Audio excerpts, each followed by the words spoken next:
Hi everyone, this is Robert. Welcome to The Well-Told Tale. Every week we bring you the finest science fiction and fantasy stories ever written.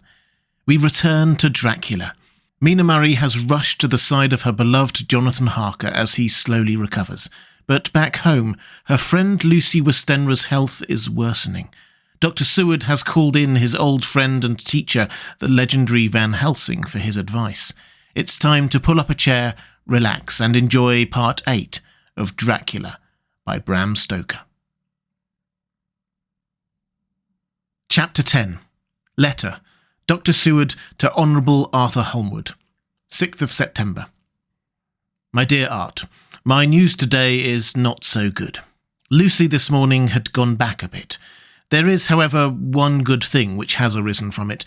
Mrs. Westenra was naturally anxious concerning Lucy and has consulted me professionally about her.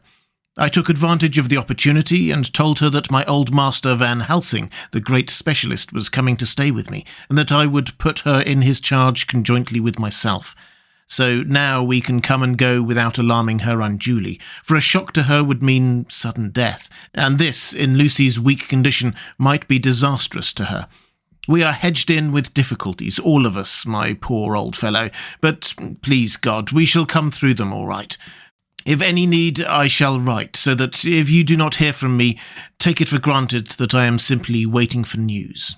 In haste, yours ever, John Seward. Dr Seward's Diary. 7th of September.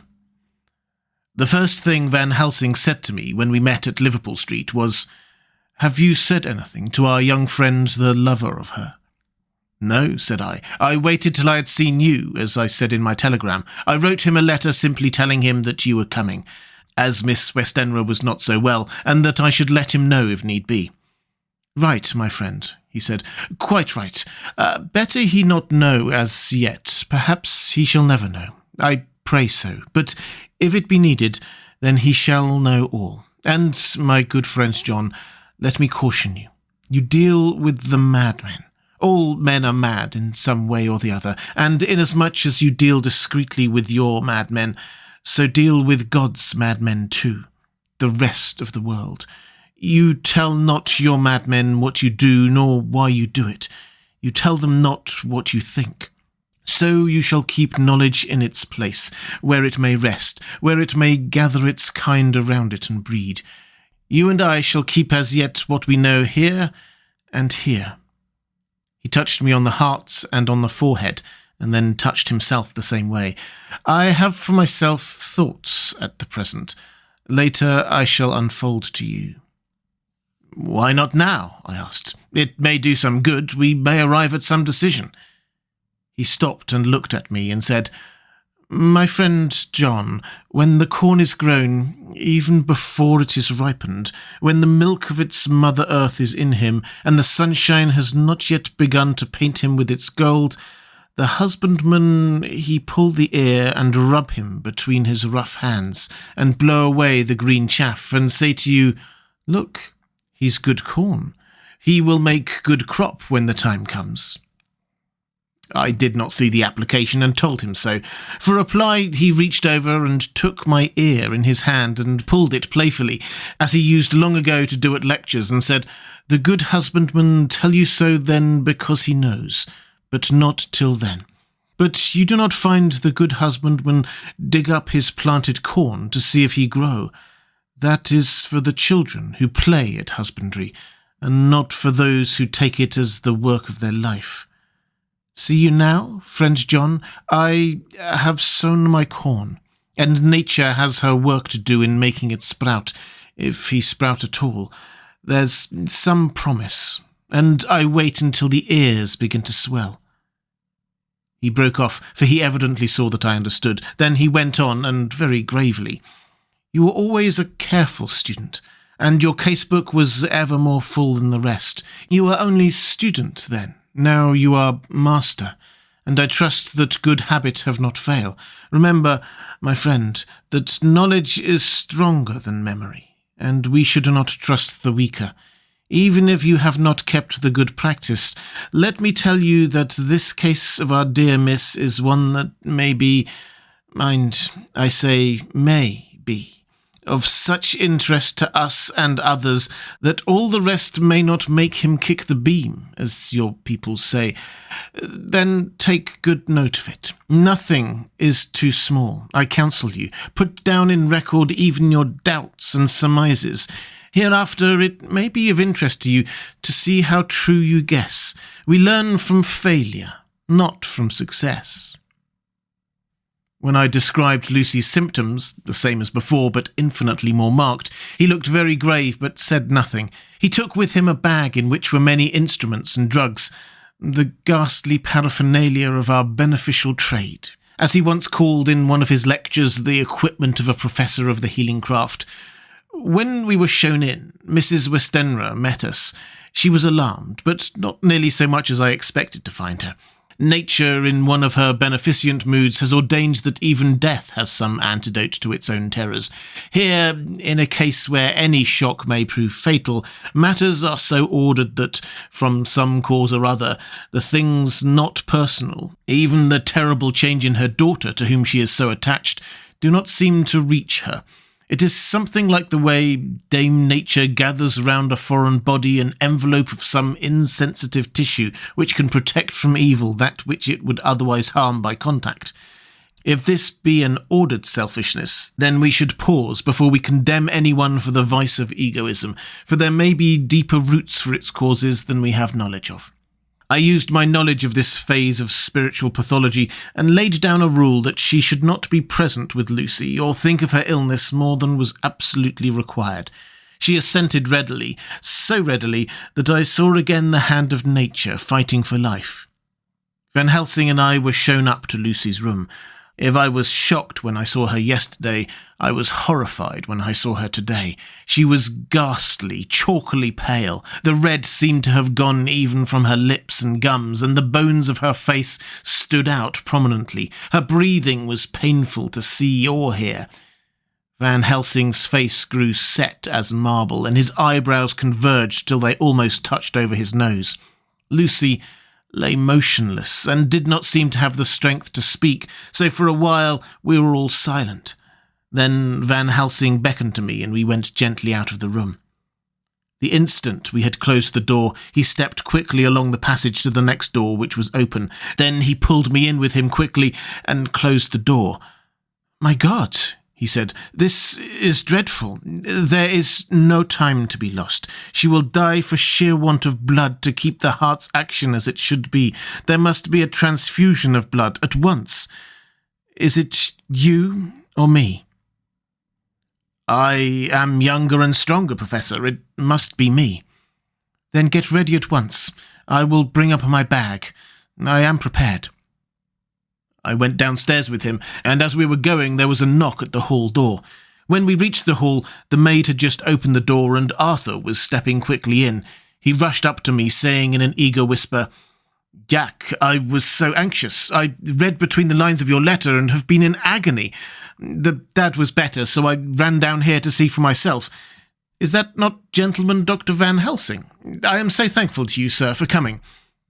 When first the Professor's eye had lit upon him, he had been angry at his interruption at such a time, but now, as he took in his stalwart proportions and recognised the strong young manhood which seems to emanate from him, his eyes gleamed. Without a pause, he said to him gravely as he held out his hand, "Sir, you have come in time. You are the lover of our dear miss. She is bad, very, very bad. Nay, my child, do not go like that." For he suddenly grew pale and sat down in a chair, almost fainting. "You are to help her. You can do more than any that live, and your courage is your best help." "What can I do?" asked Arthur hoarsely. "Tell me, and I shall do it. My life is hers, and I would give the last drop of blood in my body for her." The Professor has a strongly humorous side, and I could, from old knowledge, detect a trace of its origin in his answer. "My young sir, I do not ask so much as that, not the last." "What shall I do?" There was fire in his eyes, and his open nostril quivered with intent. Van Helsing slapped him on the shoulder. "Come," he said, "you are a man, and a man is what we want. You are better than me, better than my friend John." Arthur looked bewildered, and the professor went on by explaining in a kindly way. Young miss is bad, very bad. She wants blood, and blood she must have or die.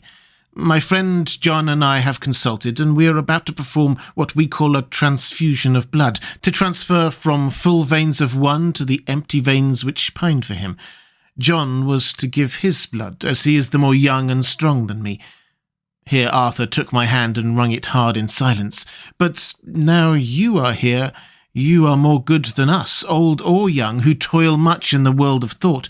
Our nerves are not so calm, and our blood not so bright than yours. Arthur turned to him and said, If you only knew how gladly I would die for her, you would understand. He stopped with a sort of choke in his voice. Good boy. In the not so far off, you will be happy that you have done all for her you love. Come now, and be silent. You shall kiss her once again before it is done, but then you must go, and you must leave at my sign. Say no word to Madame. You know how it is with her. There must be no shock. Any knowledge of this would be one. Come. We all went up to Lucy's room. Arthur, by direction, remained outside. Lucy turned her head and looked at us, but said nothing. She was not asleep, but she was simply too weak to make the effort. Her eyes spoke to us, that was all. Van Helsing took some things from his bag and laid them on a little table, out of sight. Then he mixed a narcotic, and coming over to the bed, said cheerily, Now, little miss, here is your medicine. Drink it off, like a good child. See, I lift you so that to swallow is easy. Yes. She had made the effort with success. It astonished me how long the drug took to act. This, in fact, marked the extent of her weakness. The time seemed endless until sleep began to flicker in her eyelids. At last, however, the narcotic began to manifest its potency, and she fell into a deep sleep. When the professor was satisfied, he called Arthur into the room and bade him strip off his coat. Then he added, You may take that one little kiss whilst I bring over the table. Friend John, help to me. So neither of us looked whilst he bent over her. Van Helsing, turning to me, said, He is so young and strong, and of blood so pure that we need not defibrillate it. Then, with swiftness, but with absolute method, Van Helsing performed the operation. As the transfusion went on, something like life seemed to come back to poor Lucy's cheeks, and through Arthur's growing pallor, the joy of his face seemed absolutely to shine. After a bit, I began to grow anxious, for the loss of blood was telling on Arthur, strong man as he was. It gave me an idea of what a terrible strain Lucy's system must have undergone, that what weakened Arthur only partially restored her. But the professor's face was set, and he stood watch in hand, and with his eyes fixed now on the patient and now on Arthur. I could hear my own heart beat. Presently he said in a soft voice, Do not stir an instant. It is enough. You attend him, I will look to her. When all was over, I could see how much Arthur was weakened. I dressed the wound and took his arm to bring him away, when Van Helsing spoke without turning round. The man seems to have eyes in the back of his head. The brave lover, I think, deserves another kiss, which he shall have presently. And as he had now finished his operation, he adjusted the pillow to the patient's head. As he did so, the narrow black velvet band which she seems always to wear round her throat, buckled with an old diamond buckle which her lover had given her, was dragged up a little bit, and showed a red mark on her throat. Arthur did not notice it, but I could hear the deep hiss of indrawn breath, which is one of Van Helsing's ways of betraying emotion. He said nothing at the moment, but turned to me, saying, Now take down our brave young lover, give him of the port wine, and let him lie down a while. He must then go home and rest, sleep much and eat much, that he may be recruited of what he has so given to his love. He must not stay here. Hold a moment. I may take it, sir, that you are anxious of a result. Then bring it with you, that in all ways the operation is successful. You have saved her life this time, and you can go home and rest easy in mind that all that can be is. I shall tell her all when she is well. She shall love you none the less for what you have done. Goodbye. When Arthur had gone, I went back to the room. Lucy was sleeping gently, but her breathing was stronger. I could see the counterpane move as her breast heaved. By the bedside sat Van Helsing, looking at her intently. The velvet band again covered the red mark. I asked the professor in a whisper, "What do you make of that mark on her throat?" "What do you make of it?" "I have not examined it yet," I answered, and then and there proceeded to loose the band. Just over the external jugular vein there were 2 punctures, not large, but not wholesome-looking. There was no sign of disease, but the edges were white and worn-looking, as if by some trituration. It at once occurred to me that this wound, or whatever it was, might be the means of that manifest loss of blood, but I abandoned the idea as soon as formed, for such a thing could not be. The whole bed would have been drenched to a scarlet with the blood which the girl must have lost to leave such a pallor as she had before the transfusion. "Well?" said Van Helsing. "Well," said I can make nothing of it." The professor stood up. "I must go back to Amsterdam tonight," he said. "There are books and things there which I want. You must remain here all night, and you must not let your sight pass from her." "Shall I have a nurse?" I asked. "We are the best nurses, you and I. You keep watch all night. See that she is well fed and that nothing disturbs her. You must not sleep all the night. Later on we can sleep, you and I. I shall be back as soon as possible, and then we may begin." "May begin?" said I. "What on earth do you mean?" "We shall see," he answered as he hurried out. He came back a moment later and put his head inside the door and said with a warning finger held up, "Remember, she is in your charge. If you leave her and harm befall, you shall not sleep easy hereafter." Dr Seward's diary continued. 8th of September. I sat up all night with Lucy. The opiate worked itself off towards dusk, and she walked naturally. She looked a different being from what she had been before the operation. Her spirits even were good, and she was full of a happy vivacity, but I could see evidences of the absolute prostration which she had undergone. When I told Mrs. Westenra that Dr. Van Helsing had directed that I should sit up with her, she almost pooh-poohed the idea, pointing out her daughter's renewed strength and excellent spirits. I was firm, however, and made preparations for my long vigil. When her maid had prepared her for the night, I came in, having in the meantime had supper, and took a seat by the bedside. She did not in any way make objection, but looked at me gratefully whenever I caught her eye. After a long spell she seemed sinking off to sleep, but with an effort seemed to pull herself together and shook it off. This was repeated several times, with greater effort and with shorter pauses as the time moved on. It was apparent that she did not want to sleep. So I tackled the subject at once. "You do not want to go to sleep?" "No, I'm afraid." "Afraid to go to sleep? Why so? It is the boon we all crave for." Not if you were like me. If sleep was to you a presage of horror."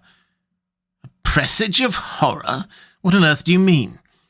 "I don't know. Oh, I don't know. And that is what is so terrible. All this weakness comes to me in sleep until I dread the very thought." "But, my dear girl, you may sleep tonight. I am here watching you, and I can promise that nothing will happen." I can trust you." I seized the opportunity and said, "I promise you that if I see any evidence of bad dreams, I will wake you at once." "You will? Oh, will you really? How good you are to me. Then I will sleep." And almost at the word, she gave a deep sigh of relief and sank back, asleep. All night long I watched by her. She never stirred, but slept on and on, in a deep, tranquil, life-giving, health-giving sleep. Her lips were slightly parted, and her breast rose and fell with the regularity of a pendulum. There was a smile on her face, and it was evident that no bad dreams had come to disturb her peace of mind. In the early morning her maid came, and I left her in her care and took myself back home, for I was anxious about many things. I sent a short wire to Van Helsing and to Arthur, telling them of the excellent result of the operation.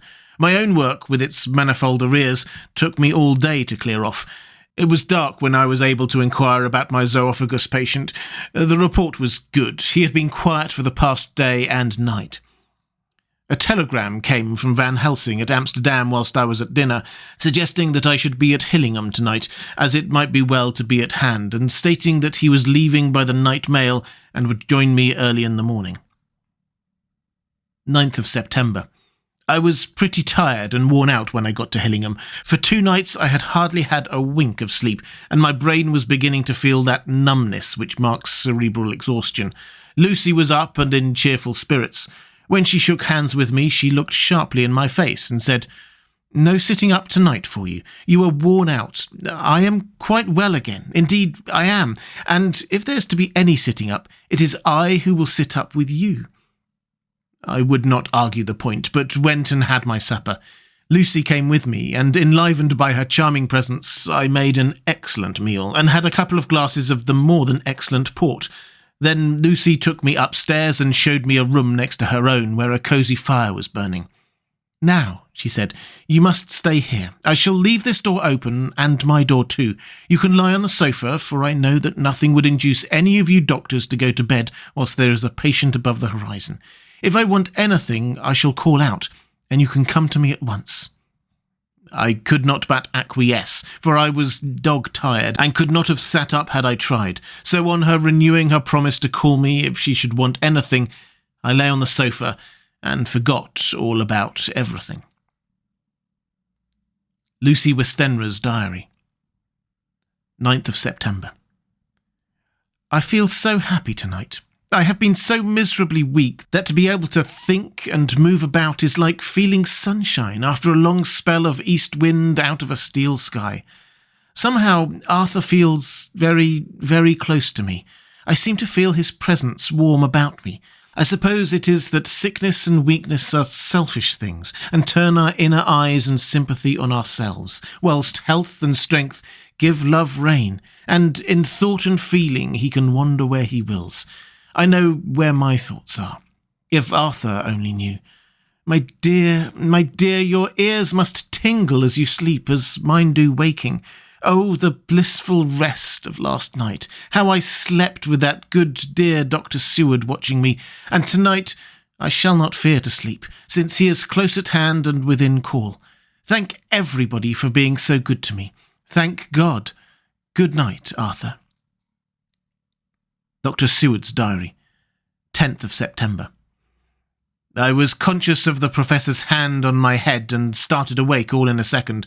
That is one of the things that we learn in an asylum, at any rate. "And how is our patient?"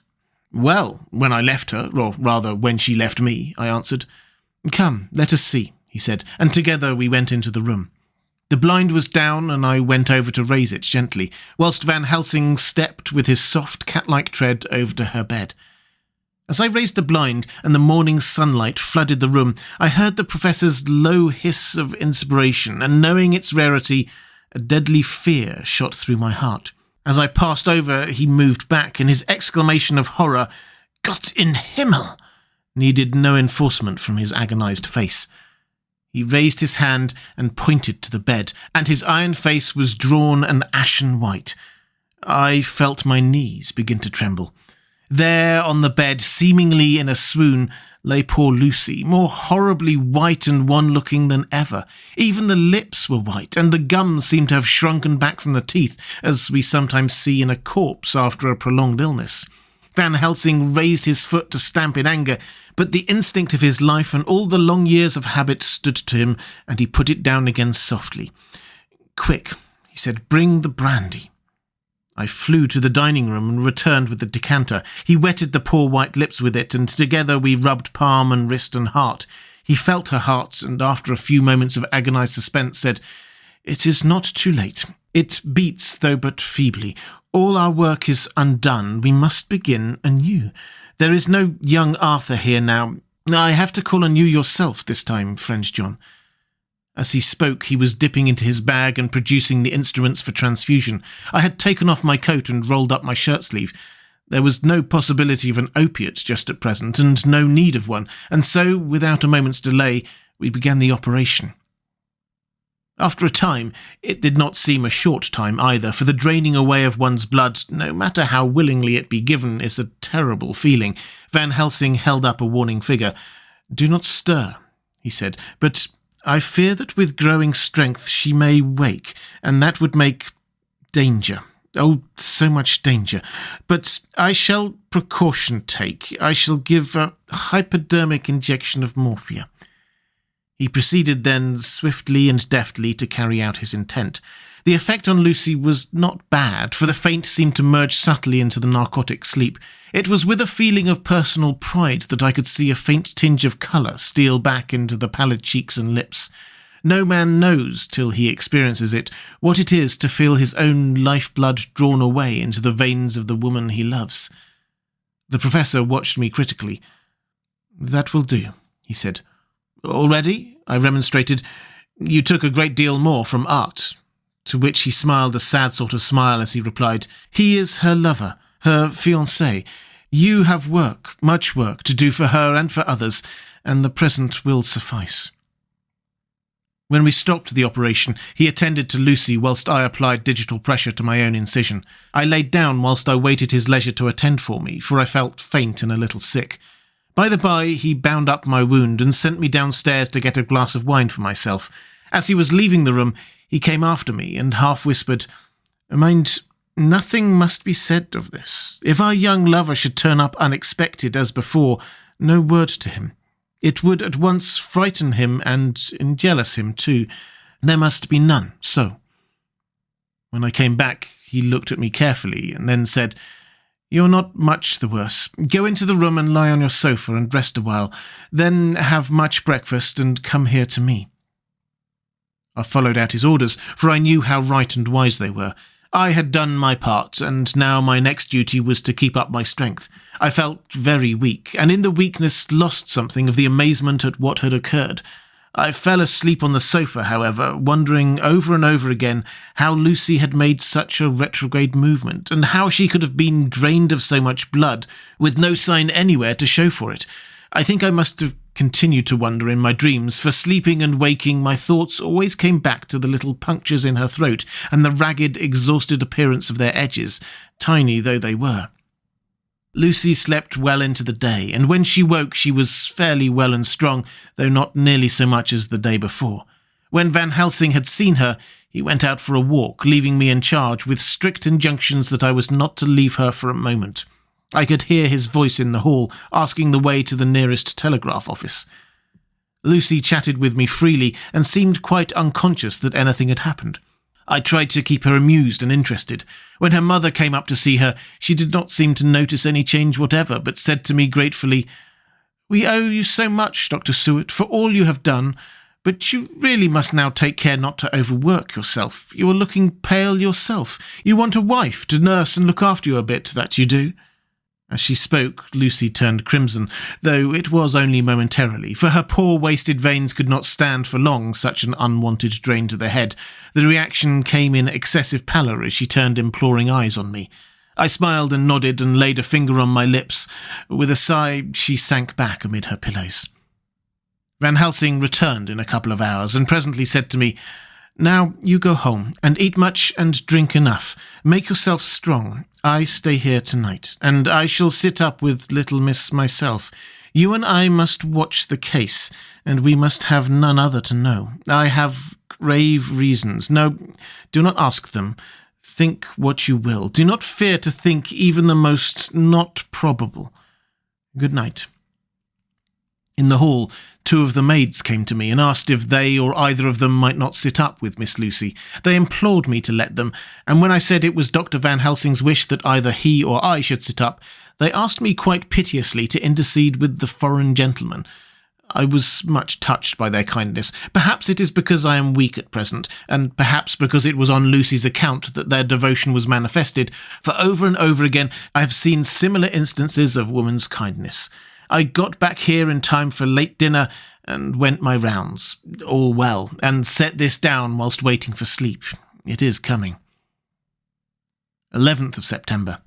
This afternoon I went over to Hillingham, found Van Helsing in excellent spirits and Lucy much better. Shortly after I had arrived, a big parcel from abroad came for the Professor.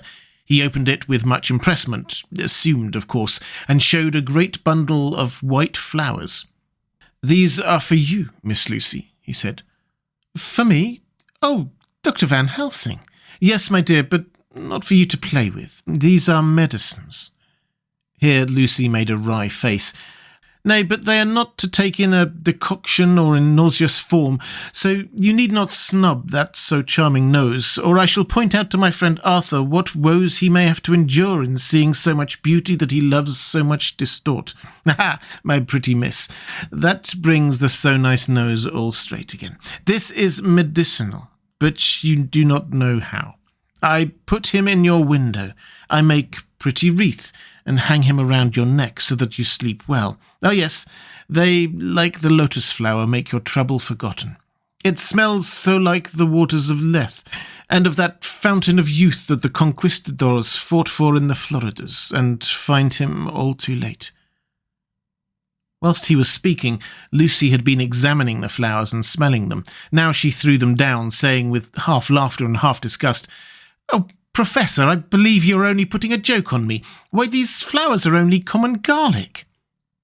To my surprise, Van Helsing rose up and said with all his sternness, his iron jaw set and his bushy eyebrows meeting, "No trifling with me. I never jest. There is grim purpose in all I do, and I warn you that you do not thwart me. Take care, for the sake of others, if not for your own." Then, seeing poor Lucy scared, as she might well be, he went on more gently, "Oh, little miss, my dear, do not fear me. I only do for your good, but there is much virtue to you in these so common flowers. See, I place them myself in your room. I can make myself the wreath that you are to wear, but hush, no telling to others that make so inquisitive questions. We must obey. And silence is a part of obedience, and obedience is to bring you strong and well into loving arms that wait for you. Now, sit still a while. Come with me, friend John, and you shall help me deck the room with my garlic, which is all the way from Haarlem, where my friend Van der Poel raised herb in his glass houses all the year. I had to telegraph yesterday, or they would not have been here." We went into the room, taking the flowers with us. The Professor's actions were certainly odd, and not to be found in any pharmacopoeia that I have ever heard of. First, he fastened the windows and latched them securely. Next, taking up a handful of the flowers, he rubbed them all over the sashes, as though to ensure that every whiff of air that might get in would be laden with the garlic smell. Then, with the wisp, he rubbed all over the jamb of the door, above, below, and at each side, and round the fireplace in the same way. It all seemed grotesque to me, and presently I said, "Well, Professor, I know you have always a reason for what you do, but this certainly puzzles me. It is well we have no skeptic here, or he would say that you are working some spell to keep out an evil spirit." "Perhaps I am," he answered quietly, as he began to make the wreath which Lucy was to wear around her neck. Then we waited whilst Lucy made her toilet for the night, and when she was in bed, he came and fixed the wreath of garlic around her neck. The last words he said to her were, "Take care you do not disturb it, and even if the room feel close, do not tonight open the window or the door." "I promise," said Lucy, "and thank you both 1,000 times for all your kindness to me. Oh, what have I done to be blessed with such friends?" As we left the house in my fly, which was waiting, Van Helsing said, "Tonight I can sleep in peace, and sleep I want. 2 nights of travel, much reading in the day between, and much anxiety in the day to follow, and a night to sit up without a wink. Tomorrow in the morning early you call for me, and we come together to see our pretty miss, so much more strong for my spell which I have to work. Oh." He seemed so confident that I, remembering my own confidence 2 nights before, and with a baneful result, felt awe and vague terror. It must have been my weakness that made me hesitate to tell it to my friend, but I felt it all the more, like unshed tears.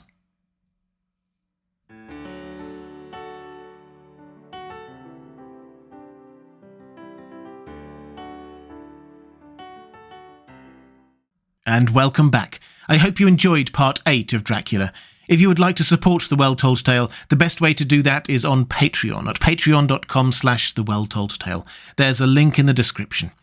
I'll be back next time with part 9. I hope you can join me.